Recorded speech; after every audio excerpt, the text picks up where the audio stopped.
Olá pessoal, tudo bem? Eu sou a professora Emanuela e estamos começando aí mais uma aula do 7º ano.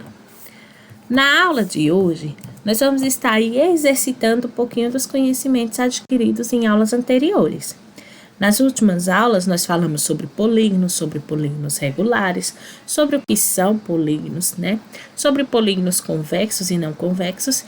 E na aula de hoje, nós vamos estar aplicando esses conhecimentos na resolução de algumas questões. Então, preste atenção para tirar todas as suas dúvidas. A primeira questão do exercício, ela nos diz assim: classifique cada polígono em convexo ou não convexo. E aí a gente vai lembrar um pouquinho o que é um polígono convexo e o que é um polígono não convexo. Então, a gente chama um polígono de convexo quando a gente traça linhas retas e essas retas ficam totalmente dentro da figura. Quando a gente consegue traçar uma linha que começa e termina no polígono, mas que fica fora da figura, esse polígono já se torna não convexo. Então, aqui na letra A gente pode aí perceber que se eu traçar aqui, ó, linhas que comecem e terminem no polígono, elas sempre vão ficar dentro da imagem. Então, aqui nós temos um caso de convexo, ok? Na letra B, aí eu já percebo, ó, que se eu pegar um pontinho aqui e um pontinho aqui, e traçar uma linha, veja que ela começa e termina dentro da figura, mas parte dela está fora. Então, essa característica de ter parte da linha fora da figura torna esse polígono aqui não convexo. Ok? Na letra C, nós voltamos a ter um polígono convexo, porque se eu traçar aqui as retas, ó, qualquer reta que eu traçar, com início e fim no polígono, ela fica dentro deste polígono. Então, é mais um caso de convexo. Ok? E a letra D, nós temos aqui um caso, ó, que ao traçar, comecei de um canto aqui a outro, essa reta ficou com uma parte fora.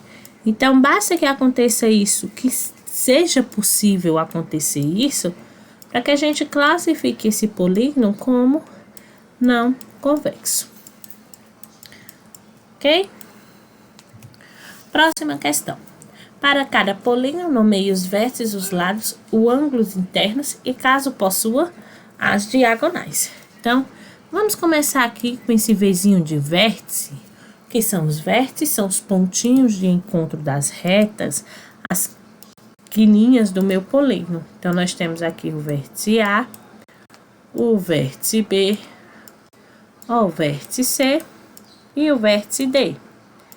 Os lados, quais são? Então, os lados é o segmento de reta, ele começa e termina em um vértice. Então, nós temos o lado aqui, ó, A, B, ele começa em A e termina em B. Né? Então, a gente escreve as duas letrinhas. Nós temos o lado BC.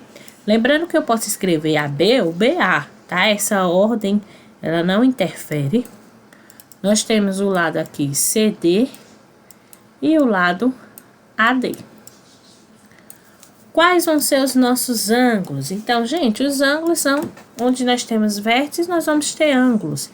Para a gente indicar o ângulo, a gente coloca aqui o acento circunflexo. Ok? Então, tem o ângulo A, o ângulo B, o ângulo C e o ângulo D.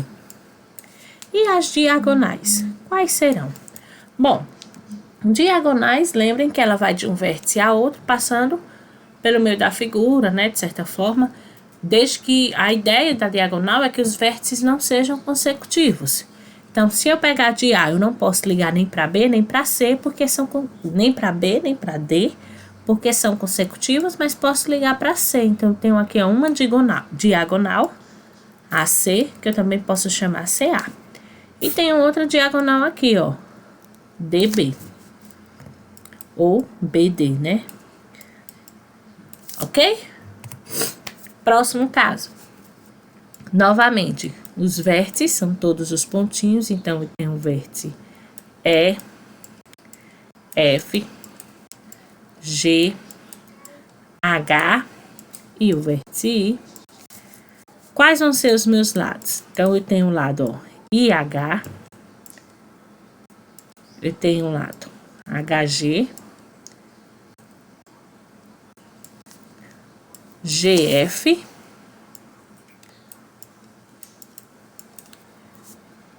FE, ou EF, né? Não importa essa ordem, e EI. Quais vão ser os ângulos? No mesmo lugar que a gente tem vértice, né? A gente tem aqui a construção dos ângulos, né? E a gente pode representar ele com a letra do vértice junto de um acento circunflexo. Então, o ângulo é F, G, H e o ângulo I. E as diagonais? Vamos lá? Então, eu tenho, ó, de E.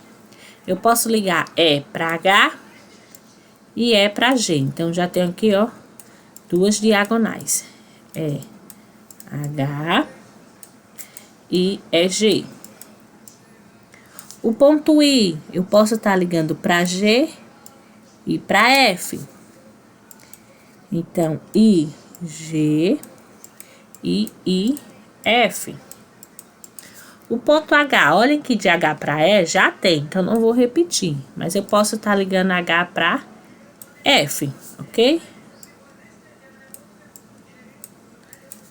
Aí, ó, de G. G para I já tem, G para E também já tem. E F para H já tem, F para I também já tem. Então, são apenas essas as nossas diagonais. Na figura 3, da mesma forma, né? Qual vai ser os vértices? Então, os vértices são os pontinhos de encontro L, K e J. Quais são os lados? Então, nós temos o lado LK, nós temos o lado KJ e nós temos o lado JL. E quais são os ângulos? Então, nós temos os ângulos L, nós temos um ângulo aqui em K, nós temos um ângulo em J. E as diagonais?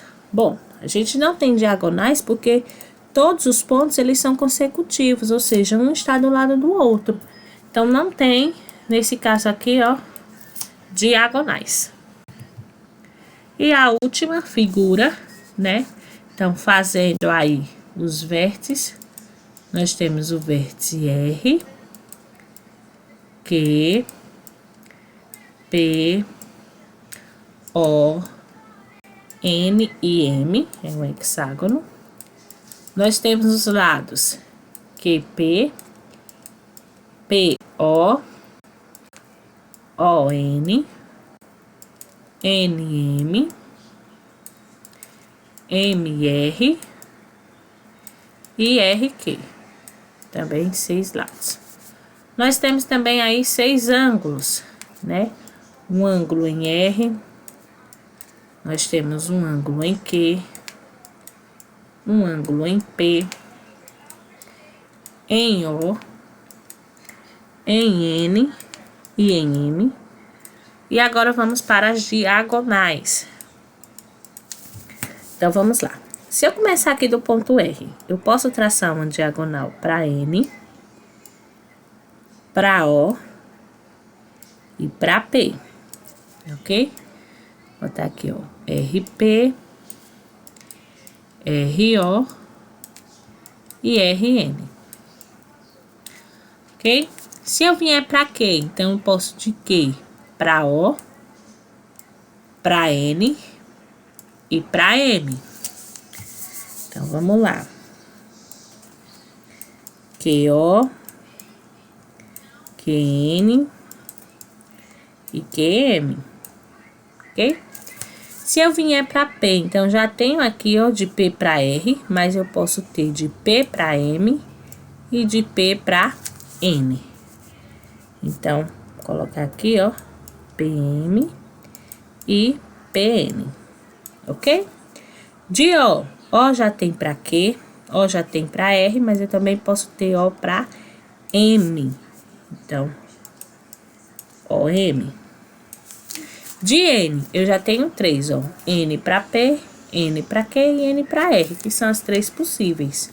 E de M também, eu já escrevi, ó. MO, MP e MQ, ok? Bom, pessoal, por hoje é só. Encerramos aí a nossa aula e até a próxima.